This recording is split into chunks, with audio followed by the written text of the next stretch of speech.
स्वागत है आपका HYD टीवी पर। आप देख रहे हैं समाचार, मैं हूं मौसम। सबसे पहले नजर डालेंगे हेडलाइंस पर।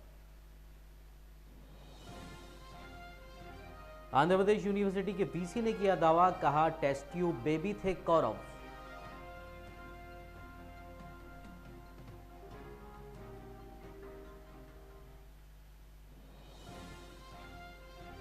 पूर्व केंद्रीय राज्य मंत्री सर्वे सत्यानारायण कांग्रेस से निलंबित। विधानसभा चुनाव में कांग्रेस की हार के लिए काम करने का है आरोप।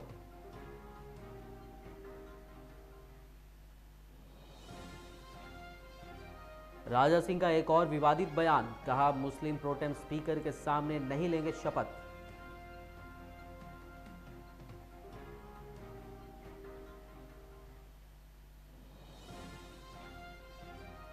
विषाक्त भोजन से 67 छात्राओं की तबीयत बिगड़ी, नीलोफर अस्पताल में भर्ती।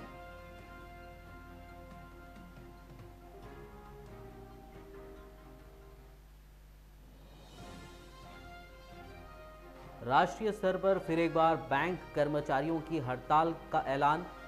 8 और 9 जनवरी को बैंक गतिविधियां रहेंगी प्रभावित।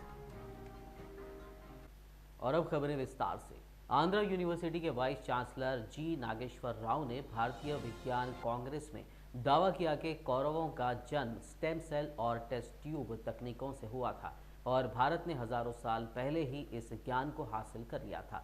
राव ने एक प्रेजेंटेशन में कहा कि भगवान राम ने अस्त्रों और शस्त्रों का इस्तेमाल किया जो लक्ष्यों को पीछा करते थे और उसे भेदने के बाद वापस आते थे। वाइस चांसलर ने कहा कि इससे पता चलता है कि मिसाइलों का विज्ञान भारत के लिए नया नहीं है और ये हजारों वर्ष पहले भी मौजूद था। Birth to 100 children in one lifetime. Is it humanly possible? So again, people believe that no, Kauravas are not there. It's only fictitious. No Kauravas.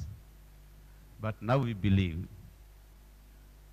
when we have test tube babies. And again, Mahabharata says the same thing. 100 fertilized eggs are put into 100 earthen pots. Is it not test tube baby? It's making test tube baby. Stem cell research. Stem cell research was done in this country thousands of years ago. Today we speak about stem cell research. When we say stem cell, even today many people don't understand what stem cell is. But thousands of years ago, we had this technology. We had 100 Kauravas for one mother because of stem cell technology, because of test tube babies. It leaves. How come Gandhari gave birth to 100 children? Is it humanly possible? Can any woman give birth to 100? Telangana Congress party ने पूर्व केंद्रीय मंत्री और party के senior नेता सर्वे सत्यानारायण को party से निलंबित कर दिया है।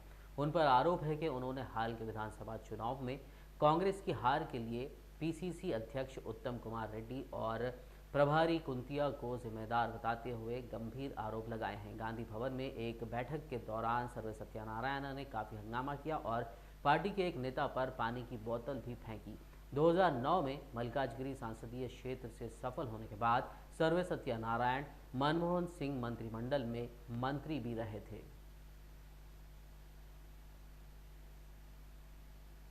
तेलंगाना सरकार द्वारा एमआईएम के विधायक मुमताज अहमद खान को प्रोटेम स्पीकर बनाने के निर्णय पर बीजेपी के विधायक राजा सिंह ने क्रोध व्यक्त किया है। उन्होंने सोशल मीडिया पर एक वीडियो जारी करते हुए कहा कि वो एमआईएम से संबंधित स्पीकर के सामने विधायक के रूप में शपथ नहीं लेंगे। लिया कि 3 दिन के लिए जो स्पीकर बनेगा वो एमआईएम का विधायक बनेगा और इसी एमआईएम विधायक के सामने सारे के सारे एमएलए शपथ लेना है। ये डिसीजन तेलंगाना राज्य के मुख्यमंत्री चंद्रशेखर राव जी ने लिया है। तो मैं ये कहना चाहूंगा कि ये राजा सिंह तेलंगाना विधानसभा में जाएगा नहीं और उनके सामने शपथ लेगा नहीं, ये मैं कह रहा हूं। भले ही कोई भी व्यक्ति, कोई भी पार्टी के विधायक जाके शपथ लेते होंगे, मुझसे लेना देना नहीं है, लेकिन मैं राजा सिंह उस पार्टी के विधायक के सामने शपथ नहीं लूंगा जो हिंदुओं को खत्म करने की बात करते हैं। उस पार्टी के विधायक के सामने मैं शपथ नहीं लूंगा जो भारत देश में युद्ध करने की बात करते, वंदे मातरम नहीं गाते, भारत मां की जय नहीं बोलते। ऐसे विधायक, ऐसी गंदी पार्टी के विधायक के सामने मैं शपथ नहीं लूंगा। 16 तारीख के दिन उस विधायक को गवर्नर के सामने शपथ दिलाएंगे, स्पीकर बनाएंगे। 17 तारीख के दिन तेलंगाना विधानसभा में एमआईएम पार्टी के विधायक स्पीकर बनाकर सभी एमएलए को शपथ दिलाएंगे। ऐसा मुख्यमंत्री का निर्णय है। ठीक है, आपका निर्णय आप करिए। मेरा जो निर्णय है, मैं असेंबली नहीं होऊंगा और शपथ भी नहीं लूंगा। लीगली है जो हमारे अधिकारियों से बात करके आगे फर्दर क्या करना है हम विचार करेंगे। लेकिन तेलंगाना मुख्यमंत्री से ये निवेदन करना चाहता हूं कि आपने जो डिसीजन लिया है, अगर इसमें परिवर्तन करते हैं तो तेलंगाना में एक अच्छा मैसेज जाएगा। और आपने उस पार्टी को सपोर्ट किया है जो कभी तेलंगाना का विकास नहीं चाहिए। ये वो पार्टी के लोग हैं, जब तेलंगाना आंध्रा अलग हो रहा था तो ये लोग किसके समर्थन में थे? मुख्यमंत्री जी, आप वो चीज को याद करने की आवश्यकता है। और अगर आप आपका निर्णय बदल देते हैं तो ठीक रहेगा। राजेंद्र नगर विधायक प्रकाश गौड़ ने रविवार को निजामाबाद सांसद की कविता से भेंट की। इस दौरान उन्होंने कविता को नव वर्ष की बधाई दी और शुभकामनाएं व्यक्त की। इस अवसर पर प्रकाश गौड़ के साथ राजेंद्र नगर क्षेत्र के अन्य टीआरएस कार्यकर्ता भी मौजूद थे। रंगारेड्डी जिले में सरकारी आवासीय पाठशाला की 67 छात्राओं को अस्पताल में भर्ती कराया गया है। उन्हें पेट दर्द, उल्टी की शिकायत थी। 20 छात्राओं को हैदराबाद के नीलोफर अस्पताल में भर्ती कराया गया है। पुलिस ने संदेह व्यक्त किया कि विषाक्त भोजन से छात्राएं अस्वस्थ हुई हैं। सभी छात्राएं Kasturba Gandhi girls high school की हैं। पुलिस अधिकारी ने बताया कि लापरवाही की शिकायत मिलती है तो मामला दर्ज किया जाएगा। बता दें कि बीती शाम छात्राओं को फ्रूट सलाद दिया गया था। इसके बाद उन्हें भोजन परोसा गया। सुबह उठते ही छात्राओं को पेट दर्द और उल्टियां होने लगी। कुछ छात्राओं को चेवेल्ला के सरकारी अस्पताल में भी भर्ती किया गया है। राष्ट्रीय स्तर पर फिर एक बार बैंक कर्मचारियों ने 2 दिवसीय हड़ताल करने की घोषणा की है। सरकार की ओर से बैंक कर्मचारियों के साथ अपनाए जाने वाले व्यवहार के खिलाफ बैंक कर्मचारियों की 10 संगठनों ने 8 और 9 जनवरी को हड़ताल करने का फैसला लिया है। All India bank employees association, bank employees federation of India ने 2 दिवसीय हड़ताल का ऐलान किया है, जिसके मद्देनजर मंगलवार और बुध को बैंक गतिविधियां प्रभावित रहेंगी। ग्रेटर हैदराबाद म्युनिसिपल कॉरपोरेशन की ओर से शुरू सालाना स्वच्छ सर्वेक्षण सर्वे में अपने प्रदर्शन में बेहतरी के लिए सभी उपाय किए जा रहे हैं। साल 2018 के सर्वे में हैदराबाद को बेहतरीन राजधानी का अवार्ड हासिल हुआ था, जबकि 4041 शहरों में हैदराबाद को 27वां रैंक मिला था। विकास मंत्रालय द्वारा से इस महीने की 31 तारीख तक स्वच्छ सर्वेक्षण सर्वे जारी रहेगा। जीएचएमसी की ओर से अपने प्रदर्शन को बेहतर बनाने के लिए सभी उपाय किए जा रहे हैं। सार्वजनिक स्थानों पर स्वच्छता को प्राथमिकता दी जा रही है। संक्रांति त्योहार के अवसर पर यात्रियों की भारी संख्या को देखते हुए टीएसआरटीसी ने 5252 विशेष बसें चलाने का फैसला किया है। टीएसआरटीसी के क्षेत्रीय प्रबंधक ने कहा कि विशेष बसों में आम किरायों से 50% अधिक किराया वसूल किया जाएगा। उन्होंने कहा कि आंध्रा के कुछ क्षेत्रों के लिए भी विशेष बसें चलाने का फैसला किया गया है। जुबली बस स्टेशन और उप्पल बस डिपो से उत्तरी तेलंगाना के लिए और काचीगुड़ा से कडप्पा और रायलसीमा के अन्य क्षेत्रों के लिए बसें रवाना होंगी। प्रधानमंत्री नरेंद्र मोदी ने आंध्र प्रदेश के अनंतपुर, कडप्पा, कर्नूल, नरसरावपेट और तिरुपति के बूथ स्तर के कार्यकर्ताओं के साथ बातचीत की। ये बातचीत इस साल लोकसभा चुनाव से पहले पार्टी संगठन को जमीनी स्तर पर मजबूत करने के लिए मेरा बूथ सबसे मजबूत पहल का हिस्सा है। आंध्र प्रदेश के मुख्यमंत्री की आलोचना करते हुए प्रधानमंत्री ने कहा कि आज आंध्र प्रदेश में सत्ता में बने रहने के लिए वे इतने बेताब हैं कि उन्होंने तेलुगु हितों के साथ विश्वासघात किया और एनटी रामाराव की पीठ में छुरा घोंपा। प्रधानमंत्री ने कहा कि एनटी रामाराव का स्वर्ण आंध्र प्रदेश का सपना तभी साकार हो सकता है जब आंध्र प्रदेश के प्रत्येक नागरिक को विकास में हिस्सा मिलेगा, न कि केवल एक परिवार को।